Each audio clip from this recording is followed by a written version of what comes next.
Hello, and welcome to the virtual tour of my July garden here at the Hunter's Tryst in Edinburgh. As promised, the garden's rather more colourful now towards the end of July. And unlike the real world, you'll always see it in the nicest of weather, because on video we're not dependent on whatever the weather can throw at us on the day that we open. So, sit back and enjoy. When I moved here in 1983, the garden was pretty much a blank canvas, allowing me the opportunity to design it from scratch.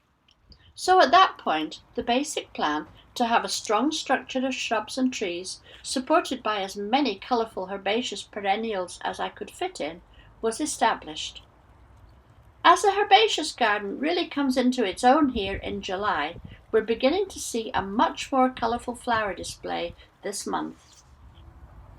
As Tryst was unavailable for filming earlier on, I've just popped a little clip of him in here, supervising from one of his vantage points.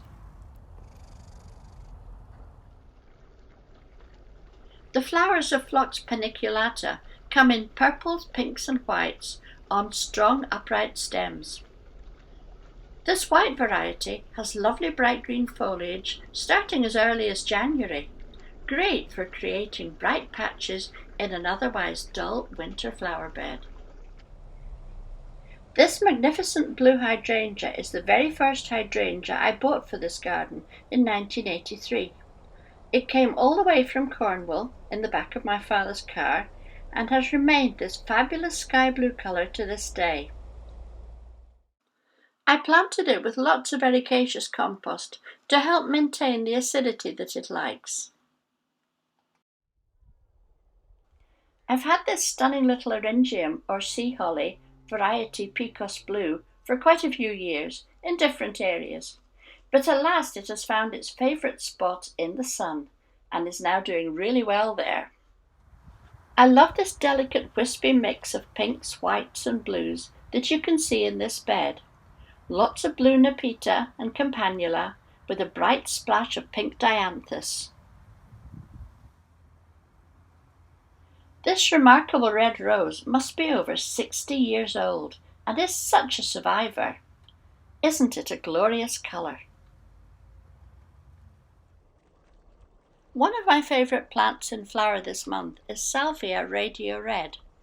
It isn't as reliable and robust as many of my plants, so I do try to take cuttings in case it doesn't overwinter too well.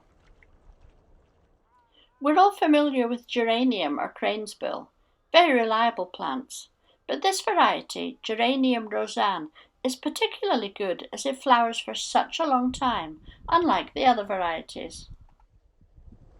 Bringing a bright flash of colour to this border are two varieties of Alstroemeria or Peruvian lily.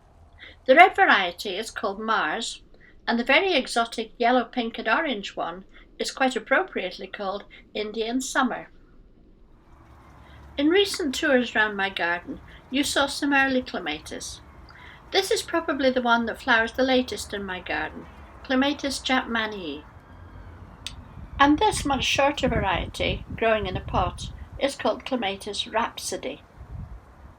I have quite a few bee-friendly plants here, and this Helenium is a good example. This variety is Helenium, Sahin's early flowerer. And what gorgeous colours they are!